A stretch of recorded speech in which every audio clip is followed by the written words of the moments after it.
25일 화요일 상암동 클래스 시작합니다. 오늘 동해안을 제외하고 대부분 지역에 막바지 장맛비가 예보돼 있습니다. 지금 호남 지역이 비구름 영향을 받고 있는데 오후에는 충청과 경상도 지역에 꽤 많은 비가 내린다고 예보돼 있습니다. 남부지방과 충청 지역은 오늘 밤에 그치겠고 수도권과 강원 영서 지역은 내일 오전까지 이어진다고 하니까요. 네. 비 피해 없도록 계속 주의하셔야겠습니다. 네, 상암동 클래스 오늘도 놓쳐선 안 될 시사 이슈부터 법률 상담까지 준비돼 있습니다. 네, 그리고 어제 아주 반응이 뜨거웠습니다. 예. 생방송 중간에 나가는 퀴즈 오늘도 나갑니다. 두 분 뽑아서 영화 관람권 각각 2장씩 보내드리겠습니다. 네, 그럼 오늘도 알차게 상클 1시간 함께 하시죠.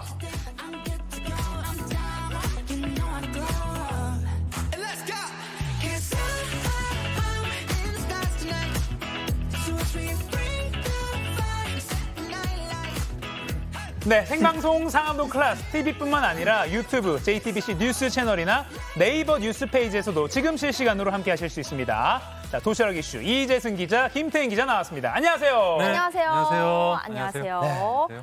네, 바쁜 하루 이 도시락 이슈만 잘 챙겨봐도 우리 사회 돌아가는 이야기, 꼭 알아야 되는 뉴스들 네. 알기 쉽게 이해하실 수 있습니다. 자, 이재승 기자 오늘 첫 번째 이슈 전해주시죠. 네, 오늘 첫 번째 이슈는요. 네. 무더기 수사 의뢰입니다. 오송 지하차도 참사와 관련해서 검찰이 충북도청과 도경찰청 등 정부기관 10여 곳을 전격 압수수색했습니다. 네. 자, 오송 지하차도 참사와 관련 있는 기관 대부분이 포함이 됐는데요. 하천 관리와 다리 건설, 도로 통제, 현장 출동까지 참사 원인 전반을 살펴보겠다는 겁니다. 지난해 검경 수사권 조정된 이후에 이 대형 참사는 검찰이 직접 수사는 못하게 되어 있으니까 네. 그러니까 이번에도 이 오송 참사 그 자체는 아니고 그 당시에 경찰의 대응을 먼저 살펴본다 뭐 요거군요. 네, 그렇습니다. 그래서 이번에도 경찰이 먼저 대규모 특별수사본부를 꾸렸고요. 하지만 검찰은 수사 범위에 있는 경찰의 비위를 파악하는 과정에서 관계기관의 책임 소재까지 확인할 수 있다고 보고 있습니다. 그 국무조정실이 충북도 그리고 행정중심 복합도시 건설청 네. 여기에 그렇죠. 직무유기 혐의가 있다고 12명을 무더기로 수사 의뢰를 했더라고요. 네, 어떤 그렇습니다. 혐의로 그렇게 했나요? 일단은 그 제방이 좀 무너졌죠. 그리고 물찬 도로에 차들이 진입할 때까지 별다른 조치를 취하지 않은 점, 또 참사의 직접적 원인이 된 임시 제방을 제대로 관리 감독하지 않은 점 등을 문제 삼은 겁니다. 자, 지난 15일 새벽에 미호강 수위가 빠르게 상승했고 홍수 경보가 충북도에 전달이 됐습니다. 하지만 조치는 없었습니다. 들어보시죠. 전국민이 받는 그 문자 저희도 그냥 똑같이 받은 건데 교통 통제를 하거나 그거를 판단할 만한 근거가 네, 또 다리 공사를 하느라 이 원래 제방은 허물었고 임시 제방을 쌓았는데 이게 결국 무너졌습니다. 이거와 관련해서 행복청 관계자의 말 들어보겠습니다. 기존 제방 높이로는 쌓을 수 없는 상황인 것이 그 교감 밑으로 제방을 쌓았기 때문에 네, 두 기관은 제방이 무너지고 또 궁평 2 지하차도에 물이 들어오기 시작할 시점에도 움직이지 않았습니다. 자, 갑자기 범람해서 대응할 수 없었다고 항변을 좀 하고 있지만 서로 책임을 미뤄온 두 기관, 이제 수사를 받게 됐습니다. 예. 근데 그 계속 참사 당시에 경찰 대응이 부실했다는 지적이 나오고 있는데 네. 충북 경찰이 참사 당일 순찰차 블랙박스 영상도 공개했잖아요. 네, 경찰 입장에서는 일선 현장에서 최선을 다했다는 모습을 보여주고자 한 겁니다. 실제로 비가 쏟아지는 오송읍 거리를 순찰차가 돌면서 차량을 통제하고 또 고립된 주민을 수색하기 위해서 오가는 모습도 잡혔습니다. 이렇게 실무자의 노고가 담겨 있지만 오전 7시 58분에 지하차도를 막아달라는 신고는 들어왔고 경찰이 그 현장에 없던 것은 분명합니다. 네, 결국 당시에 경찰 내부에서 어떤 지시가 오갔는지 그리고 어떤 오류가 있었는지 요걸 잡아내는 게 검찰 수사의 핵심이 되겠네요. 네, 그 사고 당일 오전 7시 58분에 참사 현장이 위험하다는 최초 신고가 들어왔습니다. 예. 미호 청규가 넘치려고 한다. 궁평 지하차도 통제가 필요하다는 내용이었죠. 112 상황실은 이 신고를 순찰차 태블릿 PC로 전송을 했는데요. 장소는 궁평 2 지하차도로 정확히 특정을 했습니다. 하지만 같은 시각 현장 경찰관은 다른 지역에서 도로를 통제하고 있었고 해당 신고가 태블릿 PC로 전송이 안 됐다고 진술을 했습니다. 근데 순찰차에만 전송이 안 됐다. 실제로 근무자들도 인지를 못했다고 하고요. 네, 그러니까 이 태블릿 PC는 왜 작동하지 않았는지, 또 112 상황실은 왜 따로 연락하지 않았는지, 무슨 근거로 신고 종결 처리했는지 이런 것들이 밝혀져야겠습니다. 네, 이 14명이 희생된 오송 지하차도 참사의 책임을 가리는 작업이 이제 본격적으로 시작됐는데 지금 이 시점에 또 공교롭게도 지난해 10월 29일 발생한 그 이태원 참사 관련한 소식도 있습니다. 이태원 참사를 부실하게 대응한 그 책임자로 지목돼서 지금 탄핵 소추된 상태죠. 그렇죠. 네, 이상민 행안부 장관에 대해서 오늘 헌법재판소가 오늘 오후 2시입니다. 탄핵 심판 선고를 내릴 예정입니다. 이 헌법재판관 9명 중에 6명 이상이 네. 탄핵에 찬성을 하면 즉시 파면이 됩니다. 연이은 참사와 관련해서 지금 지자체의 책임 소재를 어디까지 봐야 할지 주목되는 가운데 이 장관의 책임이 어디까지인가 이것도 좀 간접적으로 좀 해석을 해볼 수 있는 대목이 될 것 같습니다. 네. 오늘 선고 결과 주목됩니다. 자, 다음 이슈 전해주시죠.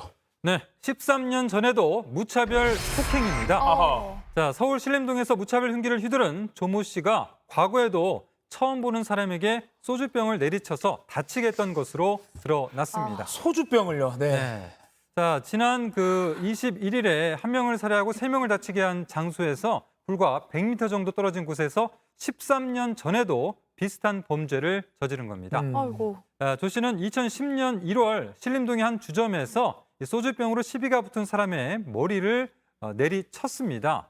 자, 그 당시 말리던 종업원들에게도 이 깨진 소주병을 휘두르면서 맥주잔으로 때리기까지 했고요.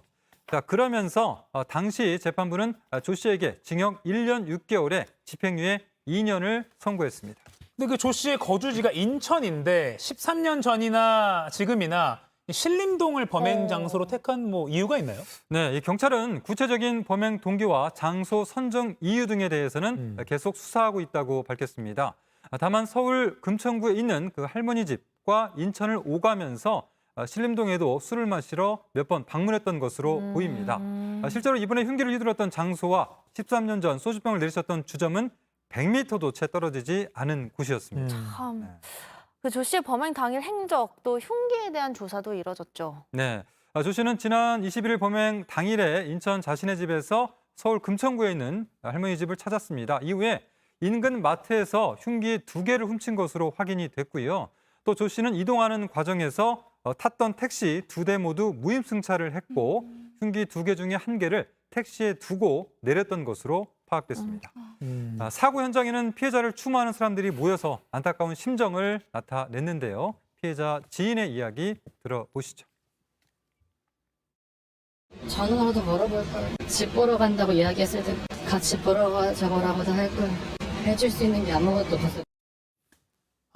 이 조 씨는 잔인한 범행을 저지른 직후에 인근 건물의 이렇게 출입구 계단에 편하게 앉아 있다가 네. 잡혔는데 그 출동한 경찰이 조 씨한테 칼 버리세요라고 존댓말을 하면서 대응을 해서 이게 또 논란이 되고 있어요. 네, 그 범행 이후에 길거리를 걷던 조 씨는 출동한 경찰과 마주했습니다. 네.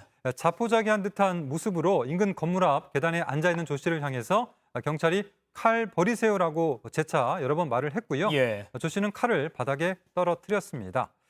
이러한 영상을 본 누리꾼들은 경찰의 존댓말 대응을 문제 삼았는데요. 네네. 취객 데리러 온 거냐, 무슨 존댓말이냐, 칼 버려달라고 부탁하냐, 또 어쩌다 살인범에게도 극진한 대우를 해주는 사회가 되어버렸나 등 이런 반응을 보였습니다. 근데 이게 또 보니까 경찰은 매뉴얼대로 했다는 입장이던데. 그렇죠. 이 경찰은 그 물리력의 사용 범위를 범행의 정도가 아닌 체포 당시 저항 강도로 판단한다고 합니다. 네. 그러니까 경찰이 포위했을 당시에는 조 씨가 저항하는 모습을 보이지 않았기 때문인데요. 예컨대 이 테이저건을 사용했을 때 과잉 진압이라면서 국가인권위원회에 진정을 제기하는 경우도 많이 있다고 합니다. 전문가들 얘기 또 들어보니까 경어 대신에 반말 썼다가 오히려 자극할 수도 있다. 뭐 이런 분석들도 나오더라고요. 일단은 이제 계단에 앉아서 있는 상황이니까 굳이 자극하지 않고 경찰은 좀 경어를 쓰면서 그냥 뭐 그렇죠. 했다. 아하. 칼 버리세요. 네, 상황에 대해서는 좀 다시 한번 좀 복습을 하면서 경찰도 좀 보완할 건 보완해야 될 것 같습니다. 이 범인이 너무나 참혹한 사건을 벌였기 때문에 네티즌들의 이런 반응도 나오는 거 아닌가 이런 생각이 들고 이런 범죄 좀 근절이 돼야 될 것 같습니다. 그렇습니다. 네, 정말 다음 이슈에- 무서워서 못 걷겠다 이런 말들을 많이 하니까요. 네네. 대낮에 벌어진 일이니까요, 그렇습니다. 정말로. 네. 자, 다음 이슈 네. 보겠습니다. 자, 이번 이슈는요. 수학과 문 닫겠습니다입니다. 네네. 자, 먼저 사진 한 장 보시죠. 자, 이면택 대한소아청소년과 의사회 회장이 자신의 페이스북에 사진을 올렸는데요. 네. 자, 의원 문 닫겠습니다. 크게 보이죠? 이런 제목으로 시작을 합니다. 예. 14세 미만은 보호자를 동반해야 진료가 가능한데 예. 보호자의 악의에 찬 민원에 그간 어려운 상황에도 소아청소년 진료 열심을 다한 것에 좀 회의가 느껴졌다. 그래서 결국 폐원 결정에 이르게 됐다 하는 그런 내용입니다. 예. 자, 이 소식이 전해진 이후에 이번에는 한 온라인 커뮤니티에서 9세 아이의 보호자가 올린 것으로 추정되는 글이 또 화제가 됐는데요. 네, 어떤 자, 거죠? 이걸도 한번 보겠습니다. 네. 자, 작성자는 아이가 학교에서 열이 난다고 연락이 와서 하교 후에 애플리케이션으로 진료를 예약하고 순서에 맞춰 보냈다라고 네. 좀 밝혔고요. 아이가 열이 많이 나서 힘들어하는데도 그 단칼에 5분 이내로 오실 수 있냐라고 해서 근무 중이라 바로 못 간다고 하니까 이제 병원에서는 진료가 안 된다고 얘기를 한 거죠. 예. 그러고 나서 이제 보호자가 집에 갔더니 절부는 아이가 너무 아프다며 펑펑 우는데 속에서 천불이 나더라. 뭐 이런 내용의 글이 또 올라왔습니다. 이게 사실 양쪽 다 이해는 가요. 그러니까 병원 입장에서는 네. 아이가 평소 어떤 질환이 있는지, 뭐 먹는 약은 뭔지 이런 거를 아이한테 묻기보다는 그렇죠. 보호자한테 잘 묻는 게 정확하니까 확인을 해야 되니까 정확한 진료를 위해서 보호자랑 함께 알아라고 요구할 수밖에 없었겠다라는 생각도 들고 네. 근데 또 아이 혼자 병원에 보내야 되는 그 심정이. 보호자의 심정도 네네네. 그렇죠. 뭐 어떤 일을 하는지는 모르지만 뭐 직장에서 나오지 못하는 경우도 있을 수 있잖아요. 뭐 그렇죠. 상황이 좀 안타깝습니다. 네, 그러니까 뭐 아이가 당장 열이 39도나 넘게 나는데 네. 회사에서 못 나오는 그 보호자 상황도 너무 답답했을 것 같고 네. 이게 아이가 혼자 병원에 이제 진료를 보러 가면 메시지 같은 걸로 복용하면 안 되는 약이나 뭐 평소에 앓고 있던 질환 같은 걸 의사한테 알려주거나 이런 방법은 또 없었을까 싶기도 하고요. 어허. 근데 이제 기본적으로는 요즘에 그 이제 병원에 어떤 그 아까 나와 있지만 14세 미만 보호자를 동반하지 않으면 않으면. 진료가 안 된다. 또 이런 어떤 관계 법령이 있기 때문에 예. 또 병원도 그냥 그렇게 처리했었다라는 생각도 들고요. 예. 그러니까 요즘에 뭐 오픈런이라고 할 정도로 아침에 장난 아니에요? 네, 환자에 비해서 이 소아과가 너무 부족하다 보니까 네. 소아과 의사들도 또 과도한 업무에 시달리고 있다고 듣긴 했거든요. 그러니까요. 그게 뭐 미리 예약을 하더라도 왜냐하면 이제 5분 이내 못 가면 또 다음에 대기하는 또 환자들이 있잖아요. 그렇기 때문에 맞아요. 병원 입장에서도 마냥 기다려줄 수도 없는 상황이거든요. 근데 또 네. 소아과 의사분들이 이 사명감으로 일하고 있다는 말이 계속 나오고 있잖아요. 뭐 그렇죠. 수익은 다른 과에 비해서 워낙 적고 근데 또 적은데. 어린이 진료가 쉽진 않으니까 뭐 그런 그렇죠. 세태도 좀 반영된 것 같고요. 그렇습니다. 네. 왜냐하면은 뭐 소아과 전문의 자체가 요즘에 매년 줄어들고 있다. 수 자체가. 이런 내용이 나타나고 있는데요. 예. 자, 올해 상반기 전국 67개 수련병원의 소아청소년과 전공의 모집 현황을 한번 보면요. 네. 정원 207명 중에서 지원자는 33명, 16.4%에 그쳤습니다. 잠깐만요. 정원이 207명인데 지원자가 33명에 33명. 불과하다. 그렇죠. 네. 10%대에 그친 거죠. 예.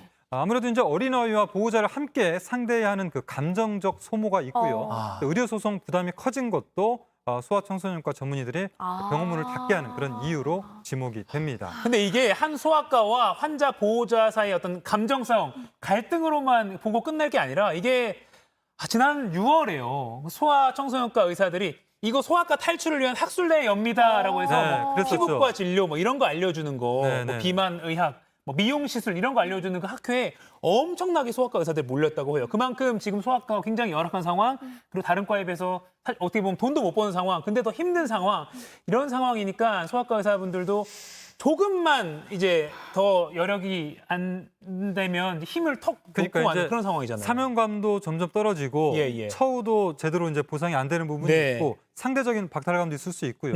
근데 이제 요즘 계속해서 그 교권 문제도 나오잖아요. 네네. 교권도 어떻게 보면 아이들을 상대하면서 어려움을 겪는데 그 안에서 이제 선생님들의 어려움도 있고 물론 아이들의 인권도 존중을 받아야 되지만 그런 것처럼 이제 아무래도 아이들 상대하는 그런 일들 자체가 네네. 쉽지 않은 그런 부분들이 좀 많이 있는 것 같습니다. 그러니까 언제까지 소명의식으로 좀 버텨달라라고 말하기에는 그 버티는 이제 시간이 점점 짧아지지 않을까 이런 네. 생각이 듭니다. 해결책이 필요해 보입니다. 네. 자, 다음 이슈 뭡니까? 네. 자, 이번 이슈는요. 자, 1년 알바에 1조 챙겨입니다. 오. 자, 이강인 선수가 소속돼 있어서 친숙한 팀이죠. 파리 생제르맹의 공격수 킬리안 음바페 얘기 오. 가지고 왔습니다. 음바페. 왠지 이름만 들어도 참 멋지죠. 네. 사우디아라비아 프로축구 알힐랄이 음바페 영입을 위해서 천문학적인 금액을 제시했다는 겁니다.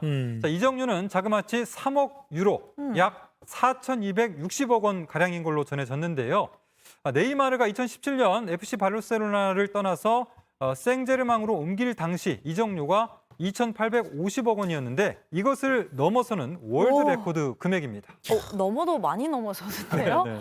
그리고 또 이 은바페한테 1년간 연봉 7억 유로, 우리 돈으로 9,947억 원을 지불할 준비가 돼 있다. 이런 와. 보도도 나왔더라고요. 네. 더군다나 만약에 은바페가 원한다고 하면 1년 뒤에 스페인 레알 마드리드로 갈 수도 있다고 해요. 네, 그렇습니다. 결국은 이제 1년만 뛰고 일종의 알바 개념으로 1조 원가량을 벌고 그냥 자유롭게 떠날 수 있다. 이렇게 볼 수도 있는 건데요. 와. 자, 아릴날이 제시한 연봉 9,974억 원은 참 어마어마한 금액입니다. 자, 월급으로 환산하면 한 달에 828억 원이고요. 자, 매일 통장에 일당으로 26억 원이 꽂히게 됩니다. 우와. 네. 제가 뭐 이렇게까지는 확인 안 해보려고 했지만 네. 또 궁금해서 알아보니까 분당 1분에 189만 원을 벌어들일 수 있는 셈입니다. 네. 세금 좀 많이 잘 뗄까요? 모르겠는데 이 천하의 은바페에게도 거절하기 힘든 아주 달콤한 유혹인 것 같습니다. 네네네. 근데 우리 해외파 선수들 김민재 선수, 이강인 선수 소식도 좀 전해주시죠. 네, 현재 그 은바페와 같은 생제르맹에서 뛰고 있는 이강인은 네. 허벅지 통증으로 인해서 일본에서 열리는 첫 친선 경기에는 출전하기 어려울 것 같다라는 소식이 전해져 있고요. 네. 자, 그리고 독일 분데스리가 명문 바이에른 뮌헨에 합류한 김민재 선수는 이 구단의 일본 투어 포스터에서 한 가운데를 장식을 했습니다. 자, 말끔하게 정장을 입고 있는 김민재 선수의 야. 존재감이 아주 드러나는 우와. 모습이죠. 말끔한 정장 멋있네요. 네, 잘 들었습니다. 안 다치고 건강하게 플레이해 주길 바랍니다. 자, 이어서 지금 이 시각 모바일에서 가장 화제가 되고 있는 소식 정리해 드립니다. 김태인 기자. 네, 누리꾼들의 이목을 끈 그 소식, 상크리 뽑은 광크리 뉴스입니다. 오늘 준비한 소식들 먼저 한 줄로 살펴보겠습니다. 옆에 나와 있는데요. 키워드들을 보면은 호신용품, 택배기사, 영화관, 그리고 히잡의 러브버그까지 다양한 키워드들이 이목을 사로잡았습니다. 네. 그럼 하나씩 살펴보도록 하겠습니다. 네. 먼저 나가기 무섭다, 호신용품 불티입니다. 앞서 도시락 이슈에서도 전해드린 신림동 흉기 난동 사건과 관련해서 여러 의견이 누리꾼들 사이에서도 계속 나오고 있는데요. 네. 대낮에 길거리에서 발생한 사건인 만큼 시민들의 불안감 또한 커지고 있습니다. 예. 네. 이에 호신용품을 찾는 사람들도 늘고 있습니다. 제 주위에 많은 친구들이 요즘에 일상 자체를 되게 무서워하고 맞아요. 나한테도 이런 일이 생길까 걱정을 많이 해요. 그래서 호신용품 실제로 많이 알아보더라고요. 네. 네, 온라인 구매 사이트를 들어가 보면은 사건 다음 날인 지난 22일부터 현재까지도 호신용품이 1위를 차지하고 있습니다. 어허. 후추 스프레이와 3단봉, 전기 충격기, 호신용 반지까지 상품도 참 다양한데요. 주민이 밀리면서 배송이 지연되는 곳도 있었습니다. 특히 20, 30대 젊은 남성 구매자들이 늘어난 것으로 알려졌습니다. 네, 이게 이제 아무래도 이번 그 사건 피해자들이 모두 젊은 남성이다 보니까 젊은 남성들 사이에서 좀 호신용품에 대한 그런 관심 는 것 같습니다. 네, 근데 이런 가운데 오늘 26일, 그러니까 내일이죠. 이번 사건과 유사한 범죄를 예고하는 내용의 게시물이 온라인상에 퍼지고 있는데요. 네. 어제 오후 한 온라인 커뮤니티 사이트에 신림역에서 여성 20명을 살해하겠다라는 내용의 글과 또 뭐야? 흉기 아이고. 구매 내역이 담긴 사진이 올라온 겁니다. 현재 첫 게시글은 삭제됐지만 여러 소셜미디어를 통해 이 살해 테러 예고 등의 제목으로 갈무리 된 게시글들이 확산되고 있는데요. 네. 경찰이 최초 게시글 작성자를 찾던 중 오늘 새벽 게시글 작성자가 경찰에 자수했습니다. 경찰은 이 작성자를 협박 혐의로 긴급 체포했습니다. 경찰은 범행 동기를 수사할 계획이라고 전했습니다. 누리꾼들은 길거리 걷는 것도 무섭다. 내 몸은 내가 지켜야지. 모방범죄 없도록 강력한 처벌이 필요하다 등의 반응을 보였습니다. 네. 와, 이게 실제로 실행을 한 게 아니더라도 이렇게 끔찍한 사건의 모방범죄를 예고한다는 것 자체가 너무나 시민들한테 큰 위협이잖아요. 맞습니다. 시민들의 불안한 마음을 이용해서 관심을 받으려고 한 건지 뭔지 모르겠지만 이런 문제도 잘 이제 처우를 해야 될 것 네, 같습니다. 아무튼 그 게시글 올린 사람은 잡혔다니까 다행이긴 합니다. 네, 다음 소식 전해주시죠. 네, 다음 소식은 쓰러진 택배기사 울린 주민들입니다. 택배 요새 뭐 갑질, 택배 기사한테 갑질했다 이런 거 많은데 그런 씁쓸한 소식인가요? 아니면은 아니요, 다행히도 마음 따뜻해지는 사연입니다. 네. 최근 배송 업무 중 쓰러진 택배 기사를 위해 아파트 주민들이 성금을 모아 전달했다는 훈훈한 소식인데요. 네. 지난 17일 68살 택배기사 정순용 씨는 경기도 수원의 한 아파트에서 택배 배달을 하던 중 가슴 통증을 호소하며 쓰러졌습니다. 함께 일하던 아내가 급히 정 씨를 응급실로 데려갔고 심장 수술까지 받았다고 합니다. 다급한 상황에도 정 씨의 아내는 남편이 급히 수술을 하게 돼 배송을 못하게 됐다 죄송하다며 택배를 기다렸을 아파트 입주민들에게 일일이 문자 메시지를 보냈습니다. 아이고. 와요, 급한 와중에 이렇게 문자까지 보내는 그 섬세한 마음이 느껴집니다. 네, 이 마음이 입주민들에게도 닿았습니다. 아하. 안타까운 소식을 알게 된 입주민들 가만히만 있을 수는 없었는데요. 아파트 단체 채팅방에 정 씨의 사연이 공유되자 입주민들이 병원비 모금에 나선 겁니다. 이틀 만에 100세대가 넘게 모금에 참여했고 총 248만 원이 모였습니다. 입주민들은 성금과 함께 편지를 전달했는데요. 편지에는 기사님께서 배송 중 쓰러졌다는 소식을 전해 듣고 많은 입주민들이 걱정했습니다. 기사님은 저희 공동체의 일원입니다. 라는 내용이 담겼습니다. 쓰러졌던 정순용 씨는 수술을 잘 마친 것으로 전해졌습니다. 택배기사 부부는 입주민들이 건넨 성금을 받았을 때 눈물이 났다며 나이가 많아 택배 배송이 빠르지 않고 또 매끄럽지 못한 부분도 있어서 그동안 미안한 마음이 컸는데 오히려 이렇게 도움을 주다니 정말 감사하다라고 전한 것으로 알려졌습니다. 네. 이처럼 훈훈한 소식에 누리꾼들은 다른 아파트의 택배 갑질, 택배 대란과 비교된다. 아파트가 격이 있네. 진정한 명품 아파트 등의 반응을 보였습니다. 경기도 수원의 한 아파트, 이거 이름 밝혀주고 싶을 정도로 네. 너무 제가 대신 감사드리고 가슴이 막 뭉클하고요. 네, 멋진 주민들이 모여 사는 진짜 명품 아파트 소식 잘 들었습니다. 자, 다음 소식은 또 뭔가요? 네, 다음 소식은 내 집처럼 영화관 맨발 민폐남입니다. 맨발로 영화를 보러 온 건가 싶을 수도 있는데 이를 뛰어넘는 민폐남이 있다고 해서 누리꾼들의 공분을 사고 있습니다.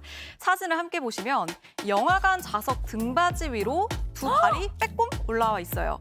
다름 아닌 뒷좌석에 앉은 한 남성의 맨발인데요. 아이고. 비싼 돈을 주고 더 편한 좌석을 구매했다가 맨발 테러를 당한 글쓴이는 뒤에서 계속 발로 툭툭 차는 느낌이 들어 차지 말아달라고 요청했더니 맨발의 남성이 뭘 쳤어요? 안 쳤다고요? 라며 발을 의자 위에 올려놓고 발가락을 계속 움직이더라라고 설명했습니다.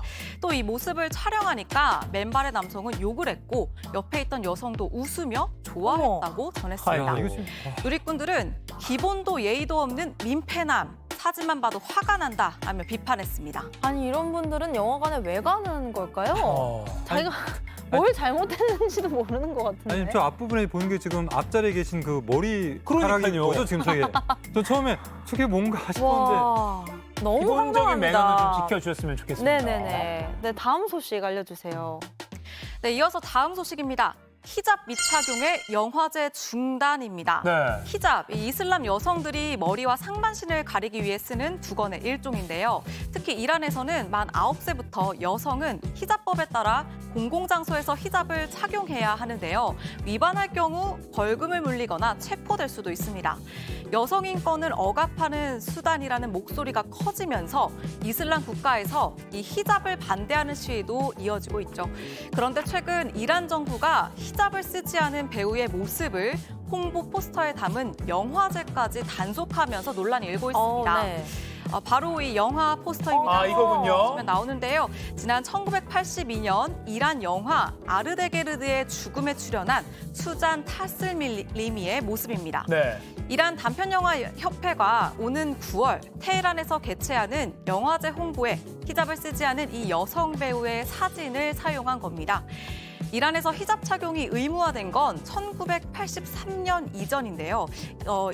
이전에 찍은 이 이미지를 아하. 40여 년 만에 포스터로 활용을 한 겁니다. 근데 이게 아주 과거에 찍은 사진인데 왜 문제가 된 건가요? 네, 이란 정부는 이것도 법을 위반한 것으로 보고 영화제를 중단시킨 거예요. 네. 영화제 금지 소식에 대한 이 협회 측 입장은 아직까지 알려지진 않았는데요. 누리꾼들은 이슬람권에 살아봤는데 여성과 아동 인권은 없는 곳이더라. 히잡 안 쓴 포스터 썼다고 영화제까지 중단시키다니 등의 반응을 보였습니다. 네, 마지막 소식입니다. 자취 감춘 러브버그입니다. 러브버그라고 불리는 이 붉은 둥우단 털파리 한 번쯤은 보셨을 텐데요. 성충이 된 후에는 암수가 함께 붙어 다니기 때문에 러브버그라고 알려져 있습니다. 지난달 기승을 부리던 이 러브버그가 자취를 감췄습니다. 암컷은 일주일, 수컷은 사흘 정도의 짧은 생애 주기와 거센 장맛비를 이겨내지 못하고 대부분 사라진 건데요. 올해는 지난해보다 보름 정도 더 빠른 지난달 중순부터 나타나기 시작했고요. 이달 초부터 자취를 감췄습니다. 러브버그는 1년에 한 번 발생하는데 전문가들은 내년 여름철에 또다시 나타날 것으로 보고 있습니다. 러브버그가 사라진 이 자리에 이제는 모기가 기승을 부리고 있습니다. 올해 관찰된 모기는 지난해보다 많은 것으로 나타났는데요. 질병관리청에 따르면 이달 초 전국 도심지 모기 트랩 지수는 68.2개체로 지난해보다 98% 정도 크게 늘어났습니다. 네. 최근 장마가 이어지면서 폭염에 약한 모기가 늘어난 것으로 알려졌습니다. 누리꾼들은 익충인 러브버그가 차라리 모기보다 낫다. 습한 날씨도 싫고 모기도 싫다 등의 반응을 보였습니다. 지금까지 상크리 준비한 광크리 뉴스였습니다.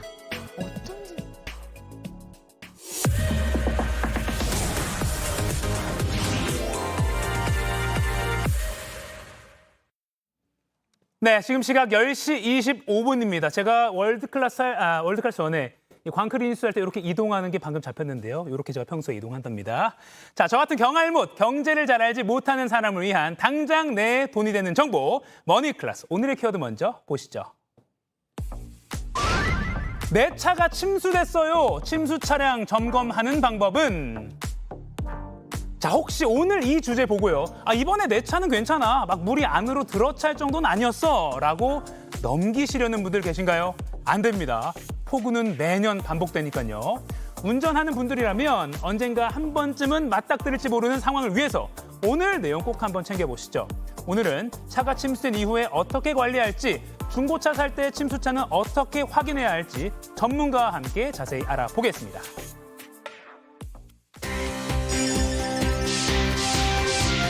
박병일 자동차 정비 명장 모셨습니다. 안녕하세요. 네, 안녕하세요. 사실 차 관심 조금 있으신 분들은 워낙 전문가로 유명하신 분이기 때문에 오늘 이렇게 어렵게 저희가 모셔봤습니다. 네, 감사합니다. 네, 바로 본론부터 들어가자면 네. 사실 이게 차 지붕 끝까지 막 물에 차는 상황이 아니더라도 어느 정도 뭐 바퀴 중간 정도까지 차면 사실 다시 타기 전에 점검을 꼭 받아봐야 되잖아요. 이게 그렇죠. 침수 단계별로 어떻게 좀 관리해야 될지 좀 오늘 알아보겠습니다. 우리가 보통 침수하면 3단계 정도가 되는 거예요. 예. 실내로 물이 들어왔다. 예. 그러면 1단계입니다. 1단계. 이 정도는 왜냐면 차를 다 구할 수는 있죠. 크게 네. 손상된 것도 없고 네네. 역시 배선만 잘 정리하면 뭐 큰 돈 안 들어가고 세차만 하면 하체까지 또 자동차를 구할 수가 있는 거예요. 그러니까 1단계는 휠 절반 정도 네. 바퀴. 그래서 그 실내로 물이 들어왔을 살짝 때. 들어온 그러면 정도. 이제 관련된 자동차 같은 경우 타이어 반 정도가 예. 되겠고 반 정도 되면 실내로 물이 들어오거든요. 아하. 실내로 물이 들어온 것을 우리 1단계다. 1단계. 이렇게 보고 2단계다 그러면 시트까지 엉덩이까지 젖잖아요. 예. 그 정도 2단계. 거의 뭐 기어봉 정도까지. 네. 야. 그 정도가 이제 젖으면 이제 좀 많이 고장나죠. 특히 네. 배선 갈아야죠. 컴퓨터 갈아야죠. 전자제품 싹 다 갈아야 되죠. 예. 그다음에 상황에 따라서 미션이 고장날 수도 있고 차동기어까지 고장날 수 있으니까 아하. 요때는 이제 그 갈등이 생기는 거죠. 네. 보험회사에도 수리비가 얼마예요? 그러면 차에 이제 보험 수가라는 게 있어요. 네. 자동차 매겨진 금액. 이걸 쓸 때 수리비가 비싸면 폐차고 네. 수리비가 싸면 이제 수리가 되는 거죠. 아하. 그러니까 2단계. 그다음에 이제 2단계 정도까지도 될 수 있으면 차를 구할 수는 있어요. 네. 큰 문제는 아니고.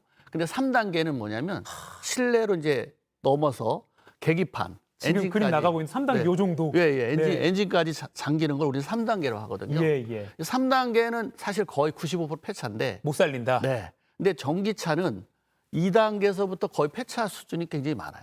아, 전기차는 2단계 정도부터가 위험하다. 네. 근데 내연기관은 3단계부터 폐차가 95% 되는 거예요. 근데 이게 네. 전기차 같은 경우도 만약에 물에 잠겼을 때 뭐 한 30분, 1시간 안에 이제 견인 조치했잖아요. 네. 그러면 살릴 수가 있어요. 아하. 그러면 이제 뭐 폐차까지 안 가는데 네. 1시간 이상 넘었다, 아하. 2시간 넘었다. 그러면 이제 거의 배터리까지 전부 교환해야 되기 때문에 배터리 예. 값이 워낙 비싸잖아요. 네네. 일단은 그 국산 자동차 같은 게 배터리 교환하면 한 2,500만 원. 그다음에 수입차 같은 경우는 차에 따라 다르겠지만 보통 한 4,500에서 5,000까지 들어가면 근데 차값하고 비교하면 이거 폐차하는 게 더 낫겠다. 네네. 라고 해서 보험에서는 다 거의 3단계는 폐차다 이렇게 볼 수 있죠. 아하. 전기차나 하이브리드가 좀 더 위험에 취약하다는 거 뒤에서 한 번 더 제가 질문 드려보도록 하고요. 네. 주행 중 상황을 좀 가정해 볼게요. 네. 차를 몰고 가다가 도로에 물이 차기 시작했어요. 가야 돼 말아야 돼 고민될 것 같거든요. 어떻게 좀 해야 될지 좀. 내연기관 자동차 같은 경우는 네네. 이제 이렇게 창문을 열고 바퀴를 봤을 때 네. 반 정도 차고 있다. 아하. 그러면 이거 탈출할 수 있어요. 바퀴의 반 정도. 네. 예. 바퀴 반 정도 2분의 1 이하면 요거는 뭐 충분하게 차에 문제가 없어. 빨리 빠져나가면 돼. 네. 신속히 빠져나가자. 네네. 단 속도는 뭐 5km에서 10km 속도로 가는 거예요. 아하. 그렇다고 너무 빨리 가면 물 가르기 때문에 이제 물이 튀어오를 수 있기 때문에 5에서 10km 속도로 이제 천천히 가면 되고 네. 만약에 하이브리드 자동차라든가 전기 자동차는 타이어의 깊이의 3분의 1 정도 차면 예. 야 이거 잘못하면 전기 배터리에 합선이 될 수 있기 때문에 될 수 있으면 3분의 1 이하는 가도 되는데 예. 3분의 1 이상 넘어가면 안 되겠다. 빨리 차에서 내려서 견인 조치하는 게 낫겠다. 이게예요. 이게 근데 그러니까 작동이 안 될 수가 있으니까 차 자체가. 그렇죠. 아하. 그런데 미련이 갔잖아요. 네, 그렇죠. 차 산 지 얼마 안 됐는데 야 이거 가야 돼 말아야 돼 이런 네. 생각 들 때 근데 내연기관 차는 타이어를 보면서 여유 있게 네. 빠져나올 수 있어요. 근데 하이브리드 자동차나 전기차는 여유 부리면 안 돼요. 네네. 그래서 이거 잘못하면 더 들어오게 되면 내가 감전 위험도 있을 수 있겠다. 네. 왜? 메이커에서 안전한 장치는 분명히 만들었어요. 네. 근데 안전한 장치가 작동 100% 된다는 보장은 또 없잖아요. 예. 그렇기 때문에 빨리 시속하게 밀어서 하거나 아니면 나와서 견인 조치하는 게 가장 좋습니다. 그러니까 내연기관이라고 하면 우리가 흔히 말하는 휘발유나 네. 경유 차량을 말하는 거고 LPG 차까지 되고요. LPG 차까지. 그다음에 하이브리드 차나 전기차는 배터리 3분의 1 되면 얼른 내가 대피하는 게 최고다 방법이다 이렇게 볼 수 있어요. 배터리가 들어가니까. 네. 아까 간간히 말씀 주셨지만 다시 한번 정리를 해서 제가 여쭤보면 폭우에 네. 전기차나 하이브리드 차가 위험하다. 정말 그런가요? 라고 질문하면 뭐라고 답변해 주시겠어요? 정말 위험합니다. 정말 더 위험하다. 내연기관보다 위험합니다. 아하. 정말 위험하다면 너무 강력하니까. 내연기관에 비해서 상대적으로 더 위험하다. 예. 아하. 왜냐면 내연기관은 고장 나봐야 물에 예. 잠겨봐야 돈 주고 고치면 돼요. 음. 근데 전기 자동차나 하이브리드 자동차는 배터리 전압이 380에서 480볼트예요. 만약에 혹시 그 전기가 나한테 왔을 때는 네. 감전의 위험이 있잖아요. 네네. 그러니까 내연기관보다 위험한 건 사실입니다. 지금 국내 최고의 자동차 전문가 박병일 자동차 정비 명장과 이야기 나누고 있습니다. 그럼 제가 하나만 자동차 회사 입장에서 좀 억울할 수 있어서 반론을 제기해 본다면 네. 우리 요새 전기차 침수될 거 대비해서 배터리에 다 이 방수 장치 하고 있고 뭐 물이 좀 감지되면 전원은 자동으로 멈춰서 감전 안 되게 최대한 하고 있습니다라고 반론할 수 있는데 그런 게 있어도 더 적극적으로 혹시 모를 사고에 대비해서 선제적으로 좀 조치해야 된다 운전자가 이런 입장이신 거죠. 그렇죠. 예를 들어 설명하면 네네. 자동차 메이커에서 전 세계 자동차 메이커가 100년 넘게 만들어서 네. 이제 급발진이 없게 만드는 건 사실이죠. 예. 그런데 급발진 생기잖아요. 아. 전기 자동차가 당연히 안전하게 만들었죠. 근데 이걸 100% 정상 작동이다라고 하면 제 공학하는 입장에서 그건 아니죠. 아하. 네. 그래서 어쨌든 내연기관보다는 전기가 흐르니 고압이 흐르니 네. 위험한 건 사실이다라고 아하. 말할 수 있는 거죠. 아, 그렇군요. 그러면 충전할 때나 이럴 때 폭우 때 주행을 안 하더라도 네. 뭐 충전할 때도 좀 조심해야 되고 이런 것도 있는 겁니다. 그렇죠. 아무래도 지하 주차장 같은 데는 뭐 네. 습기를 잘 제거해서 네. 하면은 괜찮은데 만약 실외에 비가 오거나 할 때 예. 또 천둥 번개가 칠 때는 아하. 조금 습기라든가 주의해줘. 근데 거기도 당연히 안전장치 돼 있어요. 네. 특히 심장 박동기 단 분 있잖아요. 심장 박동기 단 분들이 예. 있어요.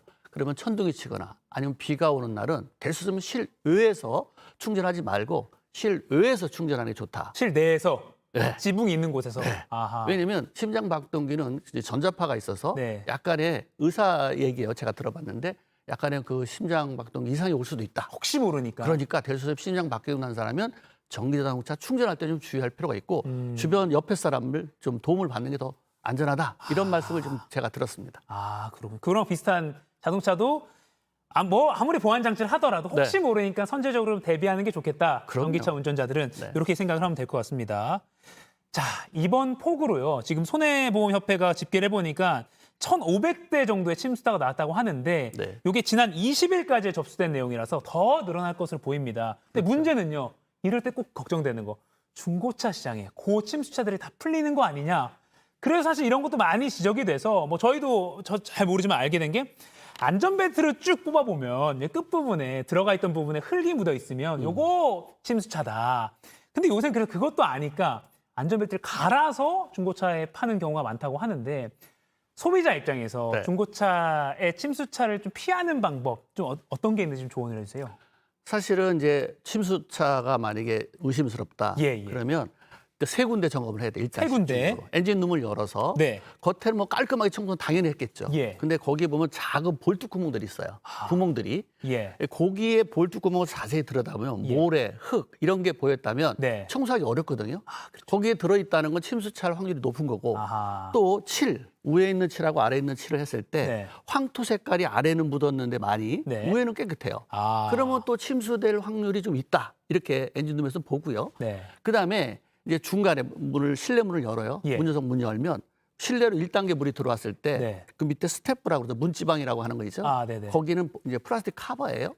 그걸 살짝 열면 거기에 이제 배선이 미세하게 다 연결돼 있어요. 아하. 그럼 거기에 깔끔해야 되는데 네. 흙탕물이 있다든가 모래 흙 있다든가 예, 이거 침수차할 확률이 높은 거예요. 음. 그다음에 중고 매매하시는 분이 거길 잘 몰라요. 왜? 그건 기술적인 거기 때문에.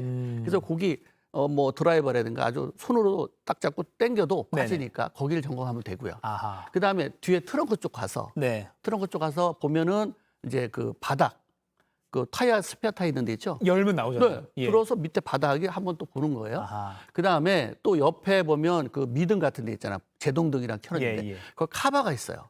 거기 카바 보면 그 휴즈 박스도 있거든요. 예. 그 안에 봤을 때 배선이 깔끔하면 아. 그 침수차가 아닐 확률이 높은데 네네. 거기에 만약에 흙탕물이라든가 이런 색깔, 황토 색깔이 있다. 침수차일 확률이 높죠. 아. 그래서 일반 사람, 우리 전문적인 사람들이 보는 건 쉬운데 네네. 일반 사람이 보려면 엔진룸을 열어서 볼트구멍 보고 그러니까요. 실내로 문을 연 다음에 양쪽 거기에 스태프 문지방에 있는 거 네. 카바를 벗겨서 보고 네. 그다음에 세 번째 트렁크 쪽 가서 이제 관련된 그 카바라든가 네. 아니면 스페어 타이어에 흙탕물이 있는 거 보면 우리가 쉽게 찾아낼 수 있죠. 그러니까 조언해 주신 내용 공통점을 보면 겉은 깨끗할 수 있어요. 씻으니까. 네. 뭐 열고 뭐 퓨즈 박스나 뭐 시거잭 이런 거 다 열어봐서 틈에 낀 진흙이 없나를 확인하는 게 제일 중요하겠네요. 맞아요. 그리고 이제 이런 걸 다 확인했는데도 불안하다 싶으면 계약을 할 때 뭐 특약을 넣는 방법도 괜찮습니까?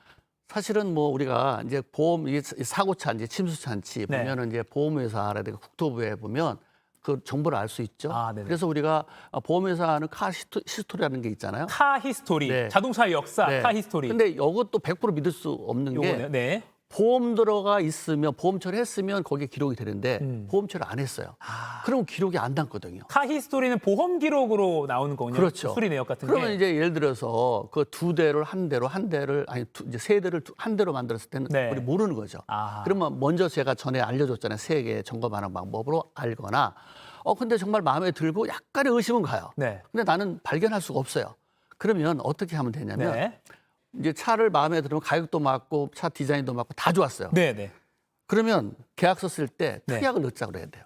자, 이거는 만약에 혹시나 네. 내가 점검 못해서 추후에 그 침수차이거나 이런 거 발견되면 예. 환불 한다든가 아하. 아니면 또 차를 새 걸로 다시 바꿔준다든가 했을 때 이걸 넣자고 그럴 때 거기 있는 매매업자가 그러시죠? 라고 특약을 써주면 그 차는 틀림없이 거의 확률이 거의 없는데 자신 있게 특약을 넣자 동의하면. 네. 근데 이거 할 때 약간 찜찜해가지고 그건 저도 장담 못하는데요 라고 하면 그 차를 피하는 게 좋아요. 아하. 그래서 특약을 넣으면 좋고 또 하나 그러니까 이제 등록원부 갑을이라는 게 있어요. 네. 사람으로 따르면 호적 등본하고 똑같아요. 예. 거기 보면 뭐 조상서부터 아버지 할아버지 다 나오잖아요. 마찬가지 자동차의 그 족보가 뭐냐면 등록원부 갑과 을이 있어요. 네. 거기에 보면 운전자가 몇 번 바뀌었는지, 뭐 렌트카였는지, 아. 또 뭐 어디서 무슨 문제가 있었던지, 네네. 지역이 최초 등록지가 섬이라든가 바다 쪽이라든가 예. 다 나타나거든요. 아하. 그걸 봤을 때 될 수 있으면 족보 거기 족보에 보면 요즘 침수 지역, 뭐 청주 예를 들어서 작년에는 강남 이런 데의 차들이 갑자기 부산에서 팔리고 강원도에서 팔리면 아니 그 대부분 차들이 그쪽 지역에서 대부분 소화되는데 네네. 엉뚱한 지역에 오면 약간의 의심스러울 필요가 있겠고 네. 이럴 때도 또 특약을 넣으면 돼요. 음. 네, 그러시면 뭐 아마 속지는 않을 거라고. 네, 차가 운행되던 지역과 다른 너무 동떨어진 데서 판매가 되면 그것도 한번 의심해볼 만하고 특약을 한번 꼭 좀 생각해보자라고 돼 있고 그래서 또 침수차 수리 같은 거 할 때 돈이 많이 들기 때문에 제가 좀 우리 시청자 여러분께 실생활에 도움될 만한 정보를 좀 찾아왔는데요. 찾아본 내용을 좀 전해드리면 일단 집중호우로 심각해짐에 따라서 자동차 업계가 지원책을 내놨습니다. 일단 이 자동차 완성차 업계들이 침수 차량 수리비를 깎아주기로 했는데요. 이 자차 보험에 가입하지 않은 차량에 한해서 이런 제도가 시행되고 있습니다. 현대차그룹, 현대차와 기아죠. 올해 말까지 300만 원 한도에서 침수 차량 수리비를 최대 50%까지 할인해주고요. 한국GM, 쉐보레 브랜드죠. 그리고 퀘이지 모빌리티, 쌍용차죠. 여기도 이 자차 보험 미가입 차량에 대해서 각각 최대 50%, 40%까지 수리비를 할인해준다 이런 것들도 있고 또 중고차 업계도 뭐 K카를 비롯해서 뭐 침수차일 경우에는 이거 팔고 나서도 다시 보상해주겠다 이런 프로그램도 있고 수입차 브랜드들도 개별적으로 뭐 무상 점검이나 수리비 지원 같은 게 있으니까 내가 내 돈 내고 일단 수리 맡기기 전에 혹시 침수차 지원책 있어요?라고 물어보고 한번 수리를 받아보는 것도 좋을 것 같습니다. 이번에 메이커가 아주 좋은 일을 했네요.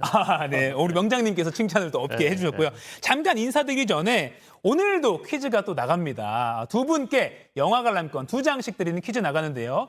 조금 전에 우리 박병일 명장님도 이 침수차 확인 방법 중에 하나로 꼭 확인하라고 강조한 것입니다. 이 시스템 뭐냐면 이 보험 개발원이 자동차 보험 보상 내역을 토대로 제공하는 서비스로 차량 침수로 인한 자동차 수리 이력을 조회해 볼 수 있는 이 웹사이트의 이름은 무엇일까요? 1번 카스테라, 2번 카히스토리, 3번 카레이서.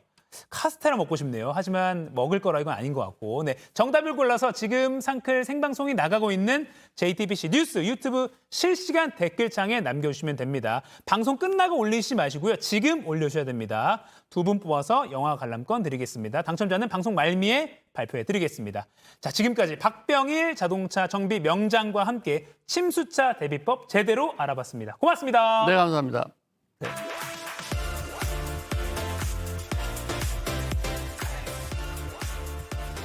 지구촌에서 화제가 된 소식들 알아보는 월드클래스입니다.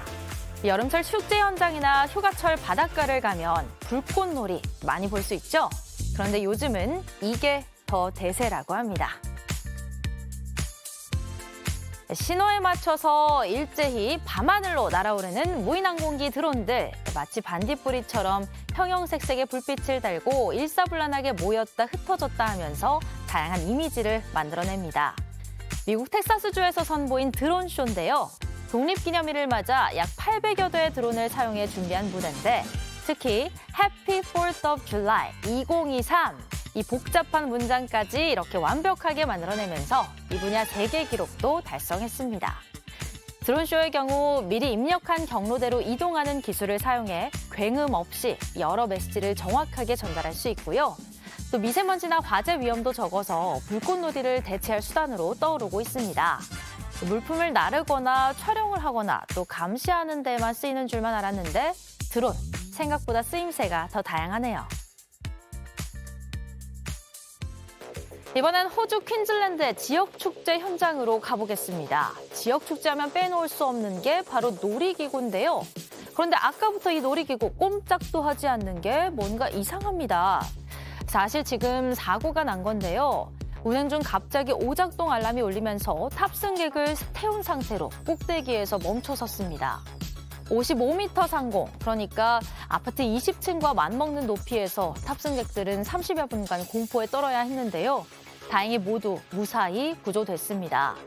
관계자는 일시적인 전류 흐름 이상으로 안전 센서가 작동해 기구가 멈춘 상황이었다면서 사전에 실시한 안전점검 검사에서도 별 이상이 없었다며 정확한 원인을 파악하고 있다고 전했습니다. 네, 지금 보시는 건 서부 로랜드 고릴라입니다. 밀렵과 서식지 파괴로 해마다 야생 개체수가 줄고 있는 멸종 위기종인데요. 최근 귀한 아기 고릴라가 탄생했는데 사람들이 말도 안 된다며 깜짝 놀랐다고 합니다. 무슨 사연일까요? 엄마랑 꼭 붙어있는 아기 고릴라 한 마리 정말 귀엽죠. 미국 오하이오주의 한 동물원입니다. 지난 2019년부터 이곳에 사는 서부로랜드 고릴라 술리가 얼마 전 새끼를 낳았는데요. 그런데 동물원 측에서 술리가 젖을 먹이는 모습을 우연히 발견할 때까지 출산 사실을 전혀 몰랐다고 합니다. 그동안 술리가 수컷이라고 철석같이 믿어왔기 때문인데요. 8살 정도까지는 암컷 고릴라와 수컷 고릴라가 체격도 비슷하고 생식기도 잘 드러나지 않는 데다 고릴라는 복부가 워낙 커서 임신 징후를 눈으로 확인하기 쉽지 않다고 합니다. 출산을 계기로 술리가 암컷이었다는 걸 알게 된 동물원은 체면이 깎이는 일이긴 하지만 경사라고 밝혔는데요. 조만간 DNA 검사로 아기 고릴라의 아빠가 누군지도 확인할 계획입니다. 일단 아기 고릴라의 성별은 암컷이라고 발표했는데 이번엔 믿어도 되는 거겠죠? 지금까지 월드클래스였습니다. 오랜만에 느껴보는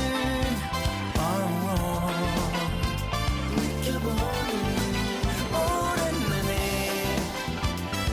느껴보는 이런 기분 내게 들려오는 듯한 그 얘기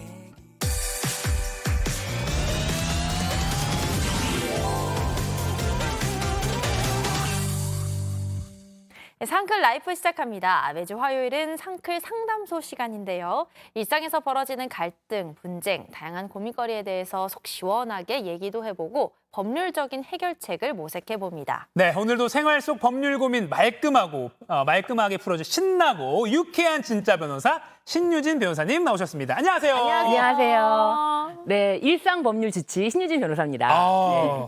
오늘도 이제 저희의 연기력으로 사연을 보여드릴 텐데 구체적인 이 사례는요, 실제 고민 사연을 바탕으로 저희가 방송에 맞게 좀 각색한 내용이라는 점 알려드립니다. 네. 자, 그럼 함께 들어보시죠. 강아지 상크리와 함께 사는 30대 부부입니다. 결혼하고 처음으로 가족여행을 가게 됐는데요. 상크리도 당연히 데려가고 싶었지만 부모님의 할머니까지 모시고 가는 대가족 여행이라 2박 3일 동안 잠깐 동안만 애견 호텔에 상크리를 맡기게 됐습니다. 잘 부탁드려요. 여기가 시설도 깨끗하고 애들 뛰어놀기도 좋다고 해서 일부러 멀리서 찾아왔습니다. 아유, 그럼요, 고객님. 저희 아이 돌보듯이 하나하나 잘 돌볼 테니까 아무 걱정 말고 여행 잘 다녀오세요. 네, 그리고 사장님 이거 저희 상크리 사료인데요. 애가 밥을 좀 가려가지고 여기 거 말고 요걸로 먹도록 꼭 좀 부탁드릴게요. 그렇게 2박 3일간의 여행을 마치고 상크리를 다시 찾으러 호텔에 갔습니다. 그런데 상크리가 보이지 않더라고요. 우리 상크리 안 보이는데 어디 있어요? 어떻게 된 거예요? 고객님, 그게 아침까지는 잘 놀았는데 점심 때부터 갑자기 안 보이는 게 정말 잠깐 사이에 사라졌어요. 점심 때부터면 아니 애가 없어졌을 때 바로 연락을 주셨어야죠. 지금 벌써 몇 시간이 지났는데 도대체 애를 어떻게 본 거예요? 저희도 이런 일이 처음이라서 너무 정신이 없어가지고 연락을 못 드렸어요. 직원들도 지금까지 상크리 찾다가 이제 돌아왔는데 저희가 상크리만 맡은 게 아니잖아요. 이 상크리 찾느라고 못 본 돌본 애들도 좀 돌봐야 되고 애들 좀 보고 있다가 저희가 나가서 다시 찾아볼게요. 사장님 너무 강력해요. 네, 결국 애견 호텔 직원들한테만 두고 맡기고 볼 수 없어서 저희 부부도 상크리를 찾으러 나섰습니다. 근처 동물병원에 전단지도 붙이고 SNS에 글과 사진도 올렸지만 며칠이 지나도 상크리를 찾을 수가 없었어요. 이렇게 속상한 상황에서 반려견 호텔과 더 이상 연락도 되지 않더라고요. 계속 전화를 안 받더라고요. 저와 남편이 몇 번이나 전화를 걸어서 겨우 연결이 됐는데 사장의 태도가 정말 가관이었습니다. 아니 계속 통화도 안 되고 상크리 사라진 날 CCTV 영상은 왜 안 보여주는 거예요? 저희도 지금 영업도 못하고 상크리 찾고 있잖아요. 그리고 그 CCTV 자꾸 말씀하시는데 네. 저희가 함부로 드릴 수 있는 게 아니에요. 저희가 최선을 다해서 찾고 있는데 자꾸 이렇게 연락하시면 정말 곤란해요. 침 좀 튀지 마시고 화낼 사람이 누군데 저한테 짜증을 내는 거예요? 우리 상크리 찾고 있는 거 맞아요? 지금 찾고 있어요? 아니, 저희가 찾고 있다니까요. 그리고 SNS에 저희 호텔에서 아이가 사라졌다는 얘기 왜 쓰신 거예요? 그거 영업방해에다가 명예훼손인 거 모르세요? 글 안 내리시면 가만히 있지 않을 거예요. 글부터 내려주세요. 강아지를 잃어버린 게 누군데 사과는커녕 영업 방해라니요. 적반하장으로 나오는 이 사람들 어떻게 하면 좋죠? 도와주세요, 신희진 변호사님. 와, 황당합니다. 아, 또. 이거 왜냐면 요즘 네. 이 반려견의 의미가 가족 그 이상이잖아요. 네, 네. 정말 속상할 것 같은데 그러니까 여행 전에 강아지를 맡길 호텔 열심히 꼼꼼하게 찾았을 거 아니에요. 네, 이 상담자가 사실은 결혼 전부터 애지중지 키우던 반려견이었는데요. 네. 사실 여행도 같이 가려고 했대요. 그런데 이제 부모님의 또 고령의 어머님까지 모시고 가는 할머니까지 모시고 가는 여행이다 보니까 혹시라도 관리를 잘못해서 아이를 혹시라도 잃어버릴 수 있을까 봐 뭐 CCTV도 잘 되어 있고 전문 인력 시설 다 꼼꼼히 살펴보고 와. 고른 이 업체 찾아간 거죠. 아, 근데 참 반려견이 오히려 사라지고 찾지도 못한 상황이 된 거예요. 또 업체 입장에서는 그 이제 사고가 난 이후에 제대로 강아지를 찾으러 나서긴 했던 거예요. 아, 이게 이제 영업장 문을 닫고 아주 그냥 주변을 샅샅이 찾았다. 네. 우리도 영업을 못 하고 있다. 이렇게 얘기를 하는데 예, 예. 사실 강아지가 사라진 당일에 네. 마침 이 상담자의 지인이 이 반려견 호텔에 방문해서 상담을 받고 있었는데 아. 전혀 아무런 그런 뭐 찾는다든지 뭐 영업장 문을 닫았다든지 이런 적이 없고 영업 제대로 그냥 정상적으로 하고 영업을 있었다. 하고 있었다는 거예요. 아하. 어머. 예, 또 뿐만 아니라 이 강아지가 실종됐을 때 골든 타임이 3시간이라고 해요. 아. 예, 그런데 이 시간 자체가 정확한 것인지도 좀 의문이고 예. 아, 오히려 나중에 못 찾으면은 입양비 물어주면 될 거 아니냐 이런 어머. 입장이라고 해요. 허허. 아, 지금 그 많은 퀴즈 정답 댓글 가운데 후왕님께서 유일하게 상담소 관련 댓글을 남겨주셨어요. 다른데 팔아버린 거 아닌가라는 댓글을 남기셨는데 네. 진짜 진짜 어떻게 그러니까 된 건지 강아지가 네. 모르는 이 상황에서 지금 견주는 SNS에 글을 올렸다고 명예훼손, 영업방해라고 주장을 하고 있어요. 네, 이 강아지 실종 뭐 사건 됐을 때 이렇게 전단지 같은 거 혹시라도 보신 적이 있으시면은 네. 그 실종 장소랑 그리고 또한 동물의 특징을 자세히 묘사를 해야 되거든요. 그렇기 때문에 이 실종 장소를 기재하는 측면에서 네. 어떤 애견 호텔에서 뭐 사라졌다 이렇게 적은 걸 가지고 네. 이제 SNS에 올렸다라고 해서 영업 방해라고 주장을 하고 있는 거예요. 그 그렇게 명예훼손이라고. 실종 장소니까 쓸 네. 수 있을 것 같은데 지금 네. 법적으로 좀 따져보겠습니다. 네. 일단은 아까 그렇게 여기서 잃어버렸어요. 어떤 애견 호텔에서 잃어버렸어요라고 올린 온라인에 글을 올린 게 네. 그 업주의 말대로 명예훼손, 뭐 영업방해 이게 성립이 됩니까? 이게 법을 두 가지를 좀 검토를 해봐야 되는데요. 예. 하나는 정보통신망법에 의한 명예훼손이에요. 네. 근데 이 정보통신망법에 의한 명예훼손 적용이 되려면은 네. 이 비방의 목적이 있어야 되고 그리고 사실 또는 허위 사실을 유포해야 되는데 이 비방의 목적이 없다는 거예요. 그리고 오로지 사실만을 얘기했고 그리고 뭐 당연히 나의 그 애견을 찾기 위해서 네. SNS에 글을 올렸기 때문에 전혀 정보통신망법에 의한 명예훼손이 성립할 수 없다고 보여지고요. 예. 또 한 가지는 이제 형법상 업무방해, 과연 영업방해가 되느냐. 네. 이것도 3가지 행위 태양이 필요한데요. 네. 이 허위사실 유포라든지 어떤 속임수라든지 어떤 위력, 힘에 의해서 이 영업을 방해해야 되는데 여기서는 뭐 허위사실 유포가 전혀 없잖아요. 그렇죠. 예. 그렇기 때문에 이 애견 호텔의 사장님의 주장과는 달리 이 어떤 뭐 SNS 명예훼손이라든지 영업방해는 성립하지 않는다고 볼 수 있습니다. 아, 견주 입장에서 참 다행인데 네. 그러면 CCTV도 짚어볼게요. 거기서 잃어버린 거니까 보여달라라고 했는데 계속 안 보여주고 있거든요. 이거 네. 보여줘야 되는 거 아닙니까? 일단 동물보호법 87조에 예. 이렇게 반려동물 위탁 관리업에 대해서는 네. 이 CCTV를 설치 의무, 관리 의무를 규정하고 있어요. 아. 그런데 문제는 열람 의무는 규정하고 있지가 않는 어머. 거예요. 그래서 동물보호법에 의해서는 이렇게 열람을 요청할 수가 없어요. 그럼 경찰이랑 같이 가도 안 돼요? 경찰이랑 같이 가는 경우에 네. 이거를 볼 수 있는 권한을 생각해 보면은 2가지를 생각할 수가 있는데 예. 한 가지는 범죄 수사 목적으로 간 경우나 두 번째는 그 뭐 정보 주체인 그 호텔 업주가 임의적으로 자발적으로 보여주는 경우예요. 근데 범죄 수사 목적이라고 하면은 최소한 고의로 뭐 학대라든지 아니면 그쵸. 고의로 풀어줬다라든지 이런 정황이 있어야 되는데 이런 것도 아니고 또 뭐 이렇게 임의로 제공하지 않으니까 네. 경찰이랑 같이 간다고 뾰족히 방법이 있는 건 아니에요. 다만 이 경우에 이 CCTV 영상은 매우 중요한 증거다라고 예. 해서 법원에 증거 보전 신청을 통해서 예. 이거를 법원의 명령을 통해서 이 CCTV를 확보할 수 있는 방법이 있기는 합니다. 쉽지는 않아요. 좀 속상한데 그러면 이 결론을 먼저 들어보면 네. 그럼 이 견주 입장에서는 책임을 누구한테 물어보는 거죠? 그러니까 업체에 대한 책임을 물을 수 없는 거예요? 이게 책임 관련해서는 네. 이 현행 동물에 관해서 네. 동물을 제물로 보고 있거든요. 예. 물건으로 보고 있어요.